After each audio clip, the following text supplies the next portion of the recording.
Hello and welcome to another episode of the Omnibus Podcast, Minnesota's best source for political news inside and outside the Capitol. I'm your host, Jeremy Munson, former state representative from southern Minnesota, and with us, like usual, is Walter Hudson, state representative from District 30A. Walter, a lot of news to talk about on the gun regulation front. This week, President Biden signed not a bill that came through Congress, but through executive order, is doing everything he can to tighten gun control, push towards universal background checks, and he's really cracking down on federal firearms dealers and just putting burdensome regulations on them, and with the expectation that it's the lawful gun owners that are going to be hurt. And of course, the criminal trade of guns isn't going to be hurt at all. But Governor Walz did a shout out to the president for signing this executive order and renewed his call for pushing for these, gun confiscation and limitations on guns and ammunition and such that you can buy in Minnesota. And we saw today introduced in both the House and the Senate, House File 2890, Senate File 2909, put out by Ron Latz, Senator Latz, and Representative Moeller, co-author Becker Finn in the House, which is the public safety omnibus bill. That buried in this bill are multiple gun confiscation bills, magazine bans, magazine limits, red flag gun confiscation orders, universal background checks, and gun registration requirements. And it also raises the age to buy a gun, to buy common firearms, to 21. So you have adults serving in the military, coming out of the Army, well-trained in how to use a gun. They've been adult for years, and they still can't go hunting in the fall. Right? They can't buy a gun. Yeah, I mean, it's insane. This is, look, there's a couple of different ways of looking at it. There's the way that you and I look at it, which is through this dark red conservative lens of take it from my cold dead hands approach of, any legislation that in any way encroaches upon or infringes upon our Second Amendment liberties to any degree is unconstitutional and should be considered anathema, akin to sin, so to speak. But even if you're one of these folks in the middle, one of these folks, the independent folks who, I got an email today, in fact, from somebody who was saying, yeah, I'll take this, but not that when it comes to these laws. It's very important that if that's where you're coming from, that you understand what the effect of these laws is going to be. Let's take red flags. All right. I think the premise, or rather the sentiment underlying red flag laws, is something that people generally receive well. They're like, well, yeah, sure. If we have a reason to believe that somebody is dangerous, if we have reason to believe that somebody presents an imminent threat of engaging in one of these horrific mass shootings that we see splash across the headlines from time to time in this country, then by all means, we should definitely get in there. We should take their guns. They shouldn't be able to have guns. That's the sentiment. Here's the reality. The reality of the red flag law, as we heard it in public safety earlier this year, is that it contemplates, it imagines a scenario whereby a judge is presented with evidence, largely hearsay, largely just claims, that a person presents a urgent, imminent, lethal threat to other people.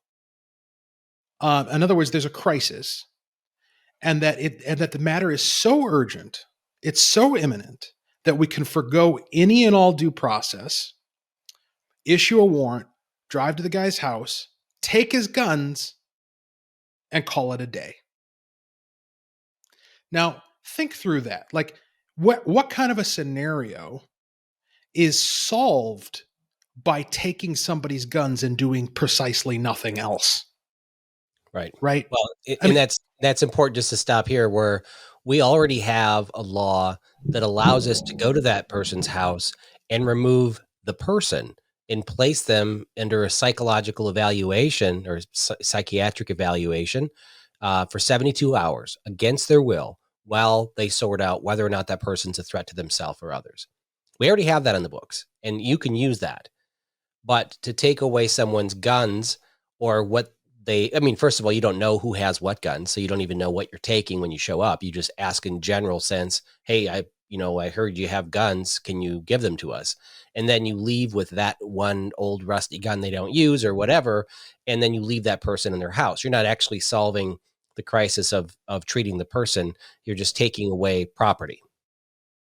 Yeah, I mean, if anything, you're exacerbating the situation, because if they present that big of a threat, what kind of psychological impact do you think is going to be left on just showing up to somebody's house and taking their guns and then leaving? You think they're going to be better off? You think they're going to be more stable, more calm, more apt to abide by the law after you've just came into their home and took their property, took their means to defend themselves? Most people rationally, soberly, sanely would react negatively to that happening to them. And so this is like so many of the things that they're doing down here, and I'm sure we're going to tick through a number of examples on the program today. Like so many of the things they're doing down here, it's based upon a nice sounding sentiment and then executed in a haphazard, trip over your own feet manner by these Democrats. Yeah. Well, and if you're listening and you're you're centrist on guns and you're like, yeah, I think we should do what we can to get guns out of the hands of bad people. Understand this: when you have red flag orders, what you're doing is you're asking the police to go out and confiscate guns from someone who may well have an issue, and you're putting police in direct harm's way, and you're turning the entire judicial system on its end, where instead of you being innocent until proven guilty, they are assuming you're guilty until you have this long drawn out process by which you're trying to restore your right to own guns. That's not how we operate in this country. We don't say you're guilty until proven innocent. You're innocent until proven guilty. You have a right to go in front of that judge to argue why you shouldn't have your rights to own guns, your constitutional amendment taken away from you when you haven't committed a crime. That's what's important to know here. There's not even an accusation of a crime. It's just someone concerned. And of course, where these complaints come from, who can do it? Is it your doctor? Is it your kid's teacher? Is it your boss before they fire you? Is it a girlfriend or a spouse before they leave you or file divorce papers or whatever, about to enter a custody battle for kids? All of these things can come into play and be twisted, and it's just not correct to deny someone due process. Yeah, and there are other examples as well. If their so-called background check law remains intact from what it was when we heard it earlier in public safety, what this does is it would require me to get a background check in order to receive a hunting rifle from my father-in-law. Because there is, at the very least, if you want to give the Democrats some credit for not being completely insane, they do have an exemption in here for family in that bill, but it's written so narrowly, it's tailored so narrowly that once you get to like your son-in-law or your daughter-in-law, then they're no longer considered family. Now, conversely, with the paid family medical leave bill that they have working the way through the process, family in that context is defined as having affinity for someone. So it's like that scene in Spaceballs, my father's uncle's cousin's former roommate, right? Like if you have a good feeling towards somebody, then you can consider them family. And if they stub their toe, you could take time off to sit next to them and rub it. Well, when this legislation came through the legislature, it's been doing that every year, and so we heard it a lot when I was in the legislature. Moms Demand Action comes down to the House floor or outside the chambers and protests and cheers everybody on. And I got up one day when they were making lots of noise, and I just went out and walked right up to the whole group and said, "Let's talk about the gun legislation. Let's talk about what you want." And when they said, "Well, we need to have universal background checks," Okay, well, you mean universal means everyone, not just people that buy it in gun stores or people that buy it at gun shows. It means everyone. And that's what this bill addresses. It says everyone must do a background check before transferring a firearm, whether you sell it or just loan it to someone. But you have to look at the enforcement mechanism. How do you expect to enforce it, right? We're really only concerned about the criminals and people that do bad stuff. Well, Right. they don't go through gun stores. They buy it, in a bag of, in a duffel bag full of guns out of someone's trunk. There's no universal background check. There's no way to enforce it. And even if you suspect someone bought a gun illegally, there's no way to trace that because we don't track who owns what gun. There is no gun registration requirement in this country. So you don't know how many guns I have. I don't know how many guns you have. And there's guns, and I carry one of the guns at the Capitol that was manufactured in 1917. It's over 100 years old, and it's a semi-automatic pistol. And you know, who knows where all these, I mean, there's hundreds of millions of guns out there. You can't possibly enforce this bill. So the idea that you're going to have universal background checks is never going to happen. It cannot happen. And even the people in the Moms Demand Action realized, I guess you really can't enforce it because you don't know who has what gun. Yeah. And What? all new guns have a background check when they're sold initially at the at the federal firearms dealer. It's just a secondary market. There's just no way to track it. Yeah, absolutely. And that's the thing is there's again, the running theme here is sentiment versus reality. The reality here is, and look, you could be cynical like I tend to be and assume that the reality is the intention. But the reality is that these bills taken in total are going to make it both impractical and hazardous to own firearms. So, what I mean by hazardous is you're going to be presented with such legal hazard, which is to say, liability, hazard of being legally sanctioned in some way, whether it's through civil penalties or criminal charges, as a mere result of owning a gun and making some kind of mistake with it. Um, and then you combine that with the fact that it's going to be completely impractical because one of these laws requires you to store your guns separate from your ammunition and separate locked spaces. So you're under imminent threat of attack by a hostile. How are you going to defend yourself when seconds count? The answer is you're not. And so they can't just be honest and come out and say they want to ban guns because the Second Amendment is there, and they know that they get political pushback from even the people who vote for them and support them. So they're doing it through the back door. They're doing it through the erosion of your rights incrementally over time. And this is going to push it. If all these bills pass, it's going to push things in Minnesota past the point where legally owning guns for the purpose of defending yourself makes sense. And that is the point, as I see it. They don't want law-abiding citizens able to defend themselves. Well, this bill, this legislation really comes down to one person that can make the difference. Because in the Senate, the Democrats have a 1-seat majority. And that senator is Senator Grant Housechild from Senate District 3. He's a Democrat. He's a freshman. He was just elected in the very, very, very pro-gun district. And his office phone number is 651-296-1789. I would encourage you to give him a call, 651-296-1789. Reach out to the senator because this is the person that can make the difference. This is the one person in the Senate that can be changed, can be flipped. And you can actually stop this gun legislation. The House, I don't see the majority being, eroded down to not passing this legislation. They've all voted for stuff in the past, or they've had enough members vote for it. But it can be stopped in the Senate, and I hope they can do that. Yeah, and I would just add to that a lot of times people will say, well, I'm not his constituent, so he's not going to listen to me. Well, I'll tell you what, it doesn't matter where you live, you can give money to anybody. So, if they feel the pressure coming statewide, and you back it up with a promise and a pledge of the action you're going to take to explicitly oppose their candidacy, it doesn't matter whether you live there or not, they're going to get that message. Yeah, I've spent hundreds of hours door knocking in other people's districts to help candidates that I support, and I would encourage you to do the same and let the senator know that that's what your plan is to do. So, Yep. yesterday in the Minnesota Senate, there was a debate on passing legislation to give free school lunch to every person, regardless of their ability to pay. Okay, there's already free and reduced lunch for any child of parents who are of low income. Hell, even middle income people can qualify for reduced lunch costs.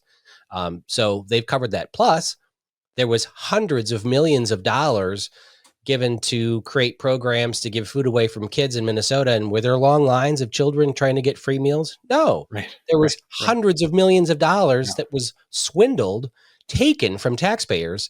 And there was so few kids that were actually in need of food that nobody even noticed. That's right. That's right. People bought planes to be delivered to Kenya, and $100 million went to Somalia and Africa. I mean, Right. this is ridiculous. You think we need more money thrown into a food program to feed kids? You're wrong. Now, Steve Drazkowski, a friend of mine, stood up on the House floor and said, look, you made a point by saying he has not seen starving children in Minnesota. We do hear a lot about is how we have an issue with childhood obesity, especially among lower income children. But, yes, are there people that can't afford food? Yes, I'm sure there are. And I'm sure it sucks being a teacher to have kids that are hungry. And so there's programs out there for free and reduced lunch. It's already available. And maybe we need to help those that are in need find the right resources that already exist and are already funded. But to pay for free food for every child in Minnesota, including the rich kids in Edina and everything else, and for parents whose kids have special dietary needs, and so they make lunch for them every day. Now those parents are going to be taxed to pay for the lunch for their kid that their kid's not eating, in addition to the lunch for rich kids that they are sending to school. So I mean, where does it end, man? Well, I mean, you've laid it out very well. I especially appreciate the point you make of tying this back to the Feeding Our Future fraud, because indeed, the fact that that happened stands as conclusive evidence that we do not have a problem of children going hungry in the state of Minnesota. Because indeed, that when you look at $250 million worth of fraud in fraud under the auspices of feeding hungry children, if indeed there were lines of hungry children who weren't being fed as a result of that $250 million of misappropriation, we would notice. It would be obvious. We would see it with our eyes, and yet we didn't, which tells you that it's not a problem. It's a solution in search of a problem. And that's exactly the case with this bill that, as you say, does nothing whatsoever to feed a single hungry child anywhere. That is not what it does. What it does is it misappropriates taxpayer dollars to pay for meals for kids who are not hungry, kids whose families are already taking care of them, or kids who are already taken care of under the existing free and reduced price lunch program. This is a solution in search of a problem. And that's the point that I wish Draz would have leaned into, as opposed to the point that he did. You and I just made the exact same point that he made through different means of like pointing to the evidence of where were all the hungry kids who didn't get fed via the Feeding Our Future fraud? Where did they go? Where were they ever? Yeah. And it's unfortunate that it's been framed the way it has, but it is this is a noteworthy moment for conservatives to take note of, because especially since I've been down here, even this week when I was on John Justice on K Talk here locally, I was once again asked, where's the GOP? Why aren't they doing anything? Why don't you guys have a big press conference? And the fact of the matter is, we had a press conference about public safety last week. Earlier the week before, we had a press conference on literacy and the reading reset that we proposed. We don't get any coverage. The media doesn't pay attention to us until something like this happens. Then you get on the cover of Vanity Fair or whatever Was it Vanity Fair that he got on? It's been on, it's been on the news everywhere. But yeah, I was just going to bring up the headline from Vanity Fair. The headline says, "Uniquely evil, Minnesota Republican Steve Drazkowski votes against free school lunches because, quote, hunger is a relative term." Yeah. So, something like that happens and it's national news and everybody's talking about it, but we come out with a plan to address the fact that half our kids can't read at grade level, and we have a solution to the problem and nobody cares. That's the situation that's the media environment that Republicans are operating in. So it's not that we're not doing anything or that we're not trying or that we're not speaking up. It's that nobody's pointing a camera at us, nobody's pointing a microphone at us, and nobody's spilling any ink over it because they do not care. Yeah, I will say I'm a little jealous that Steve also ended up with an article in the Rolling Stone, which is kind of cool. But yeah, I mean, the liberal media came out pretty hard to attack him on this, but I think a lot of them missed the point that this wasn't about feeding starving kids or feeding hungry kids. It was about feeding all the other kids so that those that are already on free and reduced lunch don't feel bad about it. Well, and let's be real honest about who it's for. It's for Education Minnesota. It's for the establishment being able to balloon their budgets. It's for being able to tie everything to inflation and not have to worry about it. It's for emboldening and strengthening and expanding the bureaucracy. It's not about feeding kids. These people couldn't possibly care less about kids. Let's jump back to public safety. The Reverend Tim Christopher posted a screenshot of a whole bunch of nonprofits that have been granted money from the state of Minnesota or various local Office of Violence Prevention. So it's state money, almost $4 million for just about a dozen organizations that are there to reduce violence. They're the violence intervention groups. And this is like, one guy running a group, it gets $250,000 or $500,000. And, do these groups work? I sat in the jobs committee and there was a proposal that we pay teachers and students to walk around St. Paul and talk to or I think they called them urban youth on the street corners to try to get them to stop doing graffiti and stop loitering. And they were going to get paid the equivalent of about $30,000 a year for a teacher that already has a job to go spend 3 or 4 hours in the evening walking around and just mentoring youth on the street. Is that an appropriate use of taxpayer dollars, or would you be better off just hiring another police officer to actually enforce the law? Right. Yeah, I did a ride along with MPD at the end of the week last week, and suffice it to say, we need more cops. And they need to be respected, and they need to be provided with the ability to do their job. And this notion that all kids need is a hug and a handout, and they'll stop committing crime. I mean, that really is the overriding premise to the Democrats' public safety agenda. Is you have to understand, and I've been saying this in a couple of different places. And I hesitate to say it because the word is so worn out. We've used this word so much that it has lost a lot of its impact and meaning. But it really is a Marxist agenda. And I'm not just using that as like a piece of political rhetoric. I mean, academically, they are applying Marxism to public safety. Marxism, class warfare, the idea that we all fit into one of two categories, either the oppressor or the oppressed. When you take that lens and you look at public safety through that lens, you're not looking for who's committing crimes, who's violating rights, who's disobeying the law. What you're looking for is who is being oppressed and who is the one oppressing them. And the narrative that they've concocted is that the criminals are the ones who are oppressed. And the evidence that they're being oppressed is that they're turning to crime. The theory is if they weren't being oppressed, then they wouldn't resort to crime, because why would anybody ever do anything bad? This is the way these folks think. And it's kind of fascinating because it's a Pollyannish view of the psychology of crime. So they assume the absolute best of every criminal. But then when they're examining law enforcement officers, some of the most honorable people in existence, the folks who we entrust with the greatest amount of public authority to go out there and enforce the laws that we author and legislate, they're presumed to have the worst possible motives. They are presumed to be the worst people in the world, who need to be locked down and overseen and tied up in regulation and assumed guilty until they're proven innocent.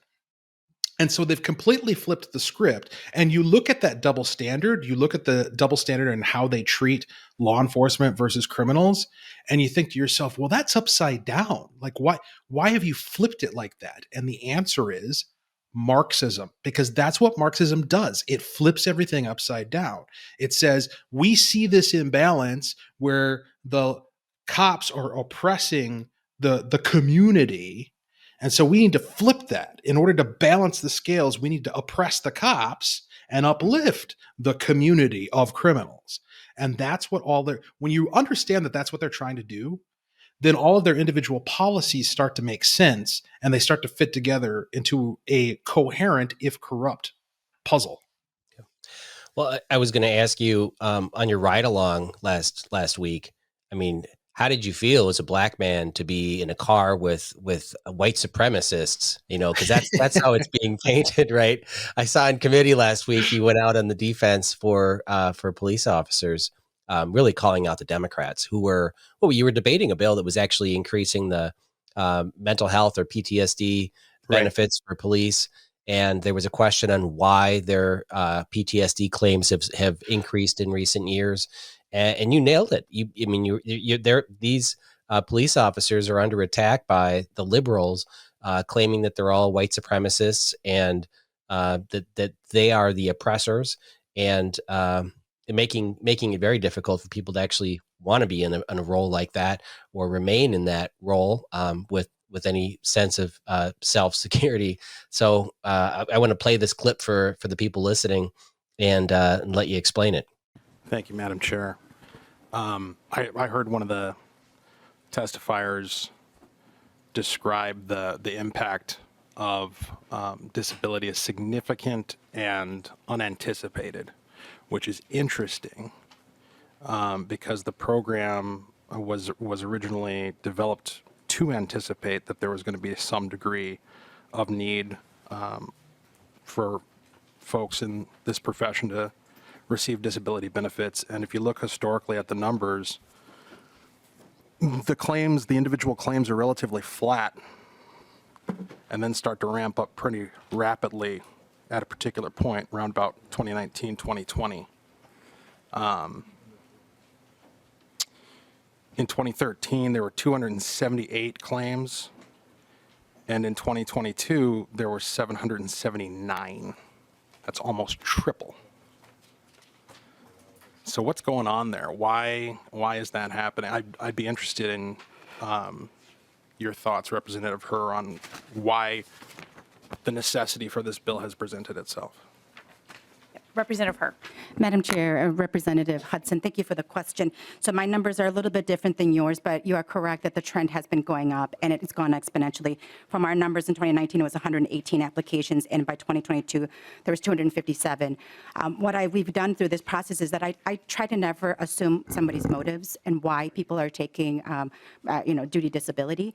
What I can say is that law enforcement has gotten a lot harder. There has been a lot more demand on our officers, and so and our firefighters, and we're asking them to do more, especially with us wanting them to provide different services that they might have in the past, or to adjust how they do their work. And so there's just a lot of greater demands on them. And so, yes, so there are more people who are experiencing mental health conditions on the job, and we want to make sure that those individuals get the support that they need and the treatment that they need so they can go back to the job. But we also, have heard anecdotally that there are people who understand how the system works, and they're able to navigate the system for potentially personal gains. And that is why we have what we did put in place, that we don't want to hurt officers and law enforcement who legitimately need this help, to get them what they need up front and then to give them their benefits. And that's why we did put in the annual review. But we also wanted to ensure that if there should be situations where there are those individuals, few bad actors that might be a part of this, whether it is on the employer's part or the employee's part, that we had the mechanisms in place. And so there are a confluence of reasons as to why we are seeing that increase. And I like I said, I don't want to assume motives. I think it'd be really good for members who might have a question to talk directly with MPPOA or our sheriffs or our chiefs, and they could give you a better indication. I don't want to speak for all of them. Yeah, and I'll just add, and this is maybe shouldn't say something you don't know the answer to, but I thought the legislature had changed the presumption a couple years ago to sort of take away the burden of proving some of these claims. I'm seeing a lot of head nods too, which could also account for the increase, I suppose. Representative Hudson. Thank you, Madam Chair, and thank you, Representative Herr. So bad actors who can navigate the system in order to affect it for personal gain, that's it, to the extent that that's true. I have to imagine it's always been true, unless the suggestion's being made that the change in recent years to the standard has enabled a bunch of new bad actors, which is an interesting suggestion. But I appreciate you acknowledging the fact that it has become more difficult for our peace officers and our first responders in recent years. The context has changed, and I think we'd be remiss if we went through this hearing and did not acknowledge part of that context, which has been the widespread demonization of this profession in the political discourse, calling them racists, calling them white supremacists, persecuting them. A state representative from this chamber, former, stood outside one of their homes as part of a group of protesters and threatened to burn his city down. All right, Representative. I'm sure that has nothing to do. I'm sure that has nothing to do with the fact that we now have to hear a bill. Representative Hudson, we're getting off the focus We're of not. the bill here. The focus of this bill is addressing a crisis that has been created. Representative Hudson, you're very close to being called out of order. Please. That would be terrible. What a price to pay for standing up for these people, being called out of order. That would be horrific.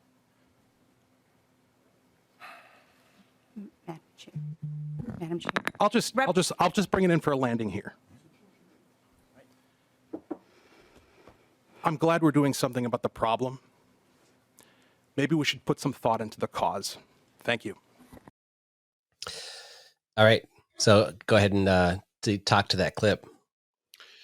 So we need to back this up a little bit and give it some context. So what this bill is actually doing is, in effect, it's providing a bailout to municipalities who are in a fiscal crisis as a response to what one of the testifiers in that committee called a significant and unanticipated spike in the number of PTSD disability claims amongst peace officers and firefighters and other folks who are associated with para. And so if you look at the data historically, which at that committee I had a chart in front of me, which showed me the number of PTSD disability claims that have been put forward by individual officers. And there has been a steady year-over-year increase from about 2013 to 2019, where it was kind of a predictable, steady increase. And then all of a sudden it started to shoot up, 2019 to 2020, 2020 to 2021, 21 to 22. And not only did it increase in year over year, but the amount that it increased year over year shot up. So it's like an exponential curve, like a hockey stick. And so my question, as stated there, is why did that happen, do you think? Like, what was the environmental change that took place that had an impact that we are now describing as significant and unanticipated? because indeed the program was designed to anticipate that some number of people, of course, are going to put in these claims. So why is this unanticipated? And the answer to my mind, obviously, is the way that we have treated our law enforcement officers. And this, look, think about the degree to which we protect all these delicate snowflakes in every other workforce or workplace environment. All right. You go to onboard to a new job.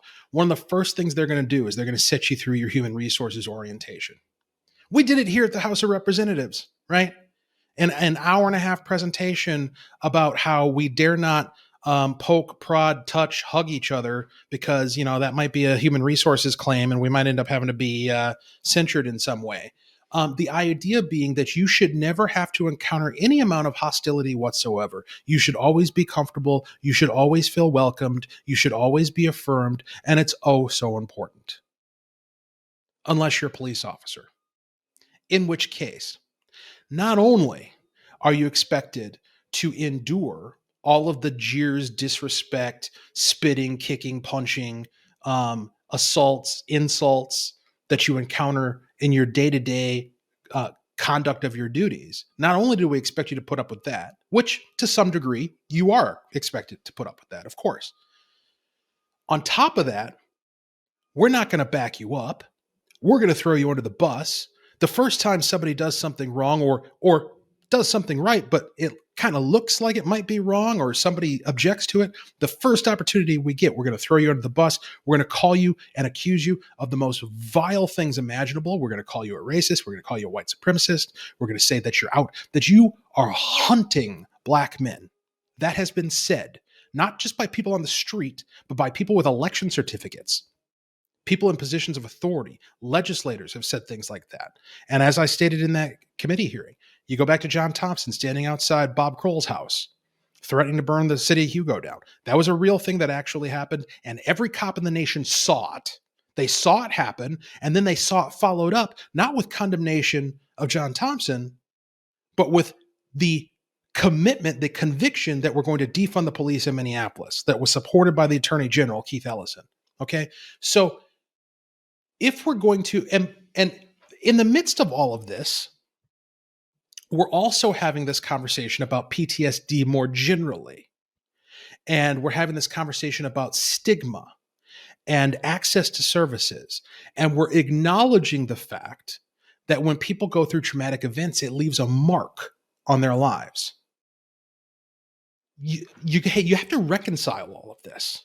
All right. If you're going to say that PTSD is a real thing that has a real impact and that environmental factors and adverse experiences are a cause and an aggravating factor, we can't also have an environment where not only through the day-to-day conduct of your job, but the entire cultural and political and social environment in which you live day to day, go to work, go home, go to church, go to the grocery store, is aligned against you and calling you terrible for having the audacity to put on a badge and pick up a gun and enforce the law in order to keep your community safe.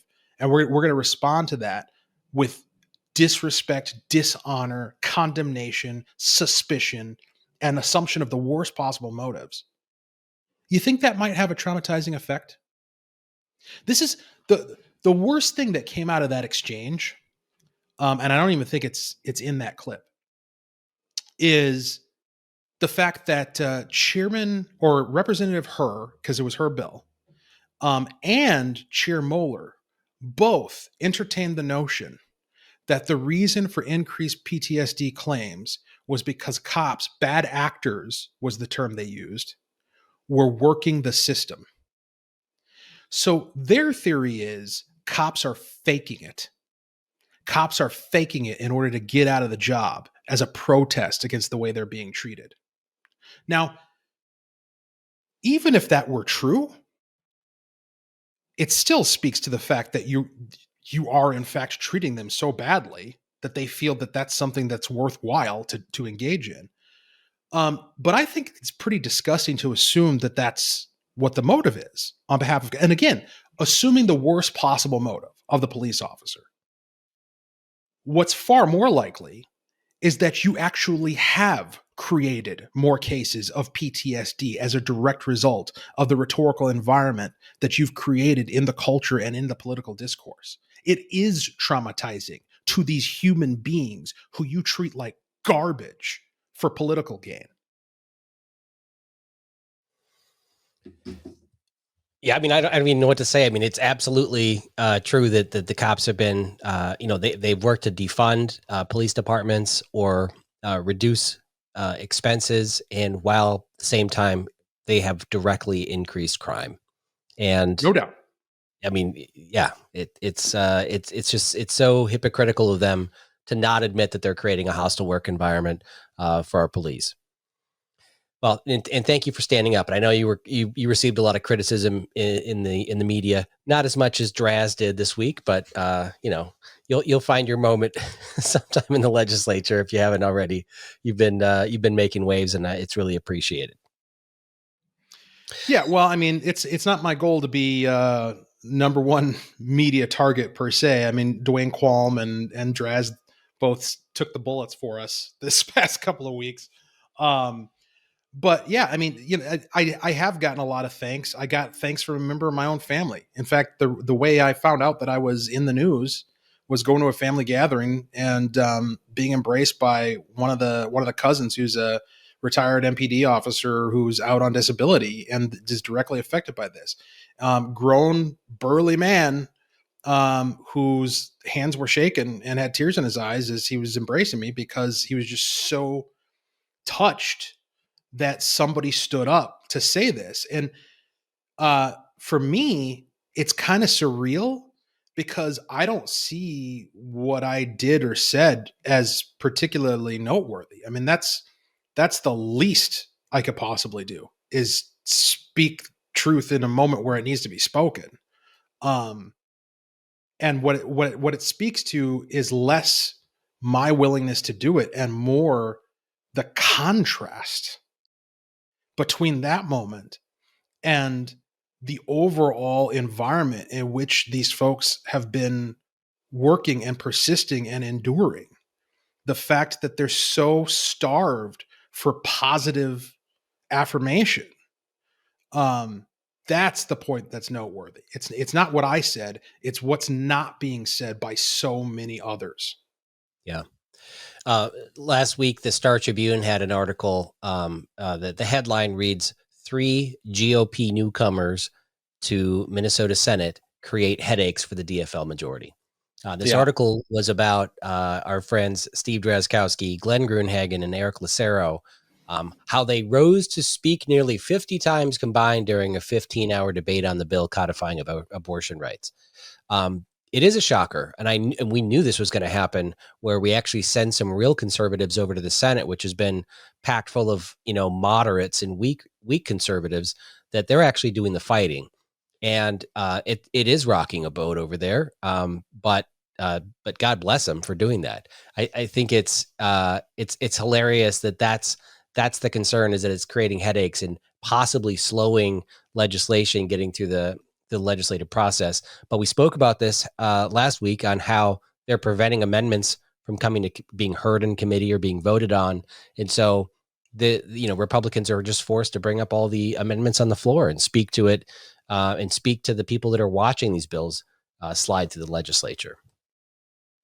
Yeah, I don't know how things are done in the Senate. I know they're done differently than they are in the House, and they have their own custom and usage and sense of propriety and decorum.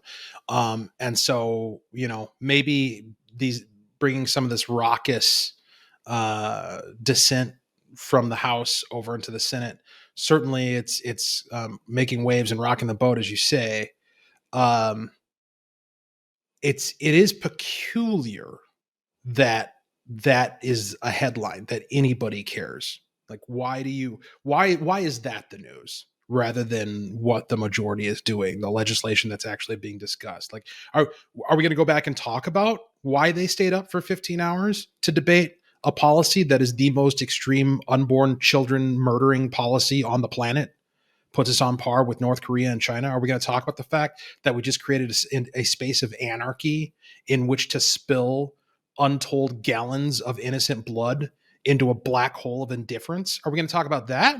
Or are we going to talk about the fact that, I had to stick around for a few hours. I got tired.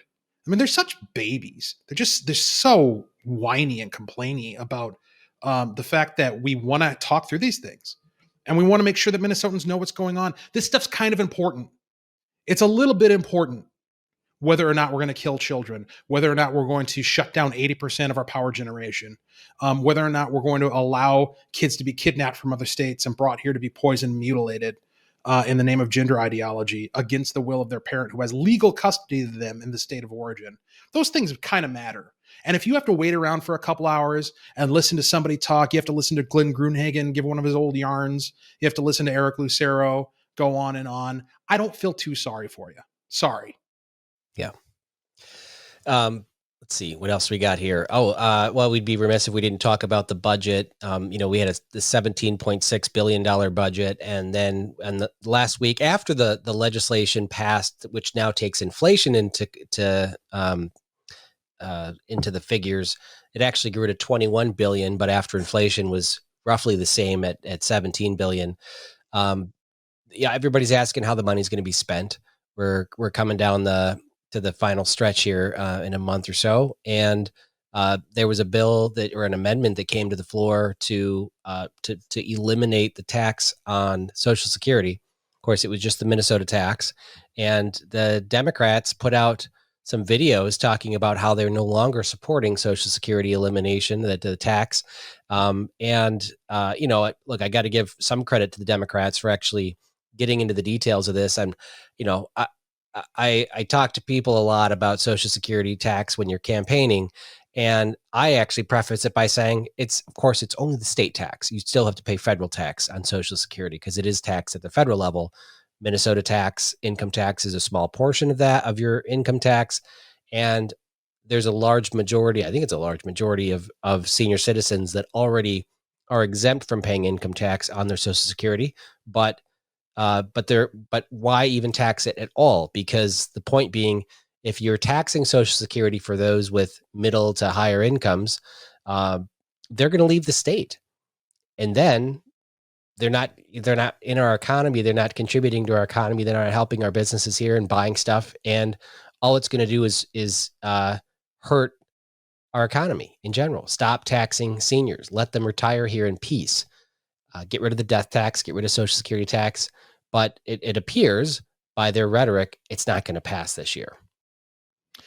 Yeah, well, and that's the thing is when I got up on the House floor this last week when we were debating this urgency, this request to suspend the rules in order to pass a Democrat-authored bill to fully repeal the Social Security tax, I thanked Tax Chair Gomez for getting up and being really honest. I mean, she was forthright regarding their intentions, that they have no desire to fully repeal or to repeal to any degree, apparently, the Social Security tax. And that the reason why is because they don't believe seniors need it. They think you're rich.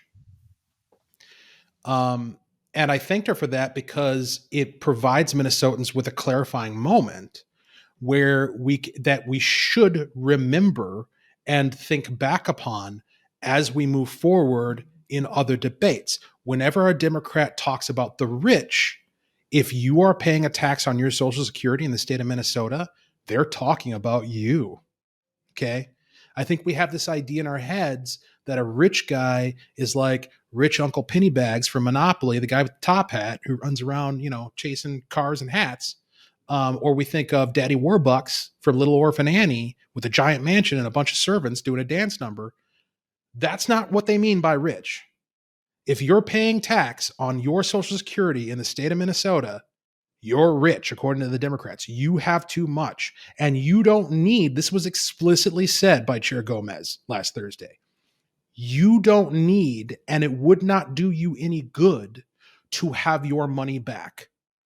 That's what she said. You can go back and watch the tape. And to me, I mean, you talk about the pragmatic aspect of this, which is people are going to leave the state. It's going to have an adverse effect on the economy. All true. But this is a moral issue. It is fundamentally and deeply immoral to tax Social Security benefits. And that was my case to them is, be honest about what it is that you're doing. Like if you think these people have too much money and that they don't have a right to it and that they shouldn't have it, do the right thing and repeal the Social Security tax and then just hike their taxes for their income bracket, right? If you think they have too much money. At the federal level, if you think that folks who are receiving Social Security don't need it, like that's the scandal to me. You're telling me that there are people who are receiving Social Security payments, which are one of the largest contributors to our federal deficit and our federal debt. There are people receiving that who don't need it.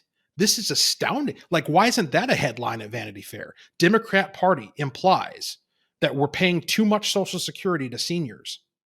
That literally happened last week. That would be a true headline. The Democrat Party in Minnesota says seniors are getting too much money via Social Security. Ergo, they're taxing it in order to get it back, in order to put it to better use. This is nuts. This is a moral issue. They earned that money. They were promised that money. They should get to have that money. It's the same thing with the estate tax. The idea that somebody has paid taxes their entire life. They paid taxes to earn it. They paid taxes when they spent it. They paid taxes everywhere along the line, at every step, at every toll along the way in life. And then they drop dead. And now they've got to pay a tax post-mortem in order to give any amount of that to their family, who, by the way, are the people that they were earning all that money for in the first place. And that was the other point I made last Thursday is, what are we saying?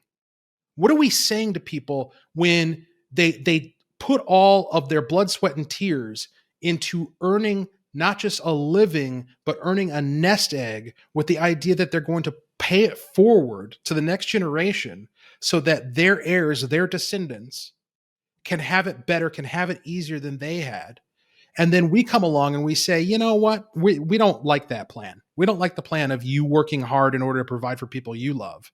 We're going to take your money and redistribute it to a bunch of people you don't know because we think they need it more than you. Right. Yeah. The wealth tax, and I argue the property tax, same thing. Property tax is immoral. You're taxing somebody on an asset that they have, and you're taxing somebody when there's no money exchanging hands, right? You just own land or you own your house, and regardless of your income, regardless of what you do in your daily life, or if you have money in the bank, the government comes and takes from you. And the death tax is so immoral. You work your whole life to build, wealth or build long-term wealth or build something for your kids, and they come and they take it away from you. And that's just, there's states that don't have it.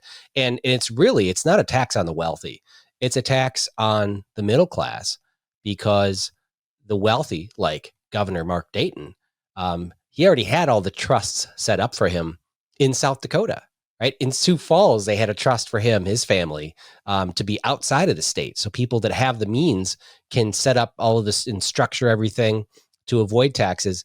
But the middle class are the ones that really pay the biggest penalty for staying here and taking Social Security here because they don't have a second home they can spend 6 months in a day in Florida. So it was important. I think you made it really clear that the Democrats think that if you are paying tax on Social Security, that you earn too much. And of course, Republicans will say, well, we're going to make note and we're going to send out 2 extra mailers next year.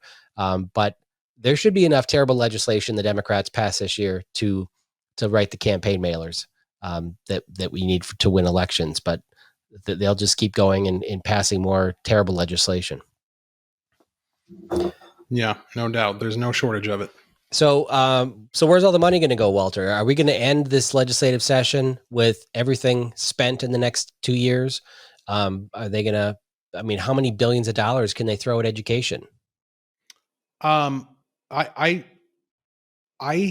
am comfortable, and I hesitate to make predictions because I have a bad track record of political predictions. But I'll go on a limb on this one. I am confident that we're going to be looking at a deficit in the next biennium. confident. They are going to spend every dime of the surplus. They're going to increase spending well beyond the capacity for revenue to keep up. That's a recipe for a deficit. And they're going to put us in a place. This is the danger for Republicans going forward. The danger isn't that we're going to remain in the minority. That's actually not the danger.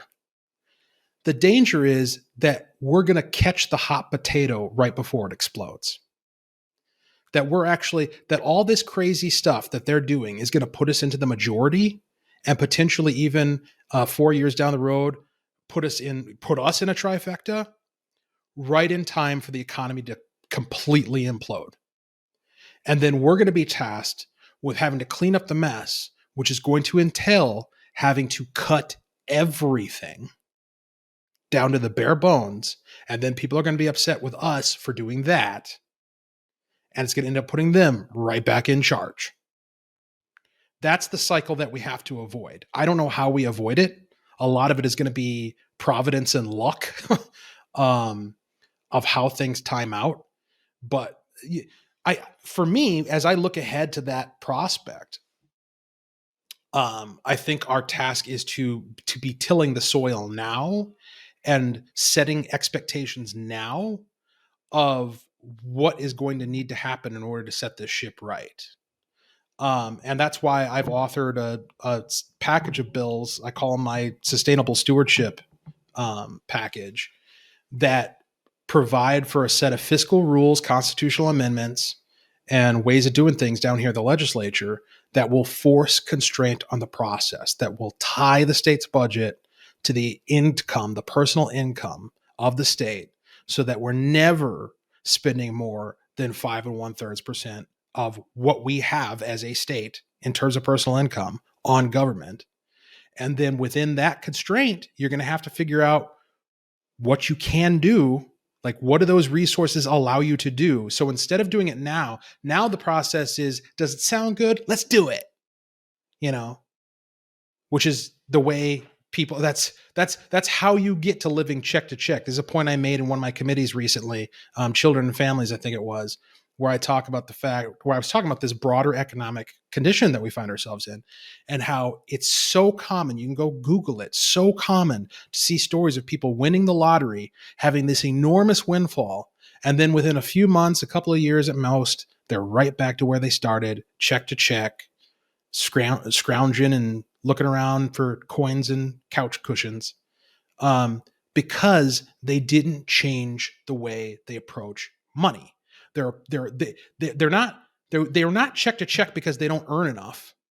They're check to check because of how they spend their money, how they manage their money, and the way they process transactions. The way they process transactions is, ooh, I want this. I should go get it. Can I get it? Will somebody let me get it? Will I qualify for financing? And those are the only questions that guide their consideration of whether or not they should do it. We are currently being governed by people who are utilizing that exact same process. Can I put it on a credit card? That was the bonding bill last week. Okay. Do I have the money? Yes, I've got a surplus. It's here. All these things sound good. We should spend the money on them. They're going to be great. I can't wait to have it. I can't wait to hold it.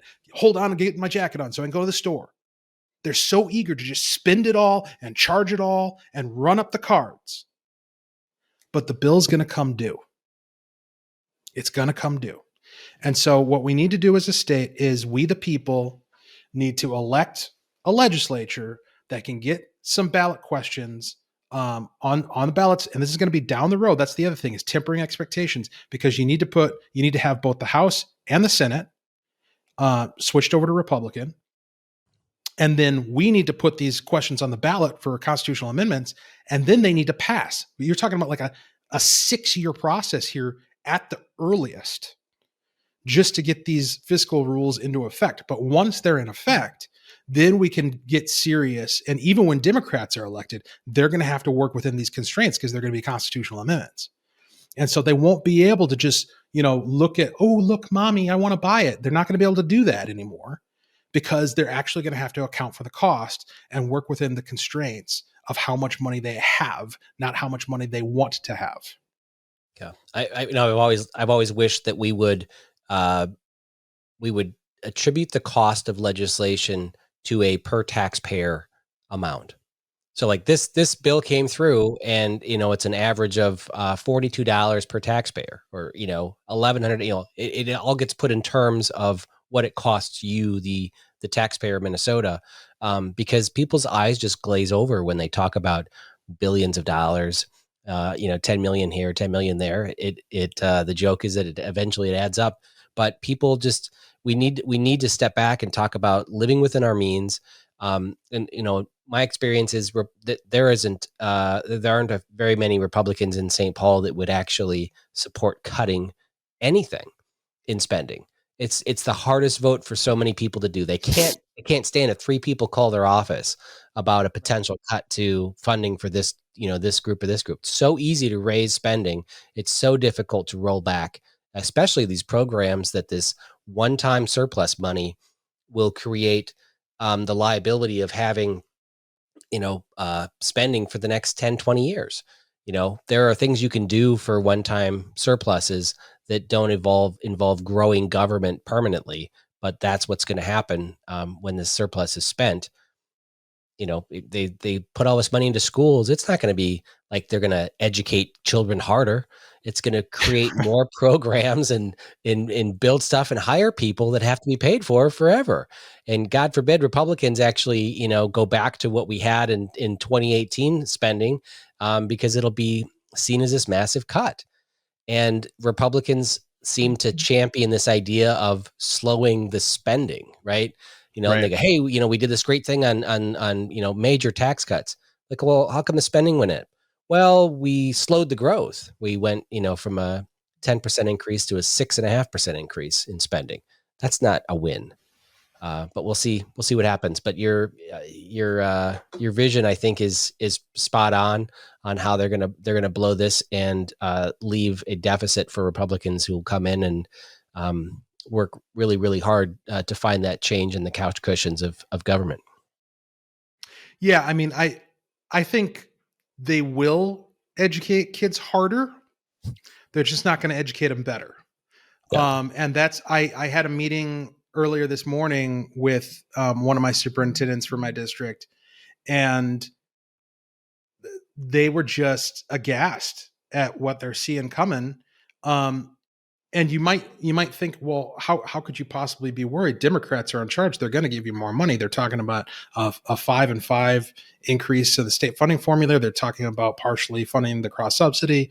They're talking about, they're going to give you $250 million to feed kids who aren't hungry. How could you possibly be worried about not having enough money? Well, the reason is because at the end of the day, when you do the math on how much they're going to mandate and how they're going to mandate, the increases in funds you don't actually end up better off than you were before.